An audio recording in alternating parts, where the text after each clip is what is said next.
মানিকগঞ্জে বিএনপির দুইশত নেতাকর্মী জামায়াতে যোগদান। মানিকগঞ্জ থেকে সেলিম মোল্লার পাঠানো তথ্য ও ভিডিও প্রতিবেদনে থাকছে বিস্তারিত। মানিকগঞ্জ সদর উপজেলার বেতিলা মিতুরা ইউনিয়নাধীন বেতিলা গ্রামের ২০০ নেতাকর্মী বিএনপি থেকে জামায়াতে ইসলামীতে যোগ দিয়েছেন।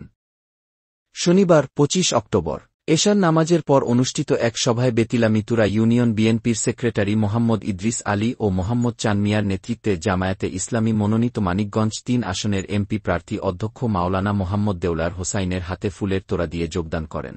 ইদ্রিস আলী বলেন, আমি ছোট থেকে বিএনপি দল করতাম, নিজে টাকা খরচ করে দলের সাথে সুখে দুঃখে দলের পাশে ছিলাম, কিন্তু নেতাদের মধ্যে গ্রুপিং রাজনীতি, চাঁদাবাজ, মানুষের জমি দখল, মারামারি এই নিয়ে থাকে। এগুলো দেখে আমি মর্মাহত।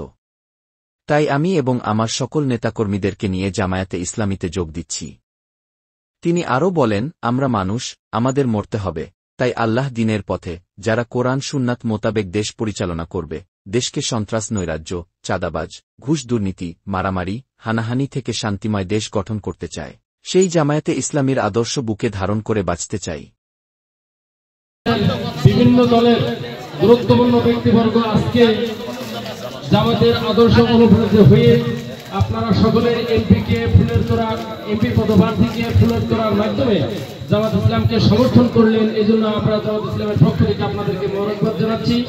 আমরা সবচেয়ে বেশি আপনাদের জন্য দোয়া করছি, আল্লাহ আপনাদের পরিবার পরিজন নিয়ে দিনের পথে অটুট অবিচল থাকার জন্য তৌফিক দান করুন এবং দুনিয়াতেও যেমন কল্যাণ লাভ করতে পারি আমরা সকলে, আখিরাতেও যেন মুক্তির ফায়সালা হয় এর মাধ্যমে, আল্লাহর কাছে সেই প্রত্যাশা কামনা করেই আপনাদের এই সকলকে মোবারকবাদ জানাচ্ছি।